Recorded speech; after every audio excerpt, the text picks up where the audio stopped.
If you're reading this now, odds are I've already left town.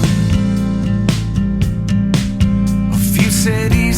আসসালামু আলাইকুম and good morning. চলে আসলাম 15 দিন স্টারে চ্যালেঞ্জের 13তম দিনে। আজকে আপনাদের সাথে শেয়ার করব যে আমার আজকের দিনটা কেমন গেল, মানে আমি 13তম দিনে সবকিছু কমপ্লিট করতে পারলাম কিনা। সকালবেলা আমার হাতের কাজ যেগুলো ছিল আমি সব কমপ্লিট করে আমি পড়তে বসেছি, কারণ আজকে আমি আবার বেরিয়ে যাব। আগামীকাল হচ্ছে শবে বরাতের রাত, তো হাতের কিছু কাজ থাকবে, এটাই স্বাভাবিক। যার কারণে আমি রাতের পড়াটা এখনই পড়ে নিচ্ছি যদি রাতে পড়তে না পারি। দেন আমি আমার কাজিনের সাথে যাব, ওর কিছু মার্কেট করা বাকি আছে। তো আমরা দুপুরে আমার মায়ের বাসায় খাবো, খেয়ে মার্কেটে যাব। তো আমি শ্বশুর বাসায় আজকে খাবো না। তারপরে আমি রেডি হয়ে চলে গেলাম, যেহেতু আমাকে সন্ধ্যার আগে বাড়ি ফিরতে হবে। আমি আজকে সুজি বানানো শিখবো। সুজিটা করবে কারণ তার ভাইয়ের জিয়ারত আছে। তো আমি নর্মালি যে সুজিটা পারি সেটা আমি আমাদের বাসায় এখানে কেউ খায় না, শ্বশুর বাড়িতে ওরা বরফি টাইপের খায়। তো আমি বরফিটা পারি না, তো আমি আমার শাশুড়ির স্টাইলে আমি সুজি বানানোটা শিখলাম।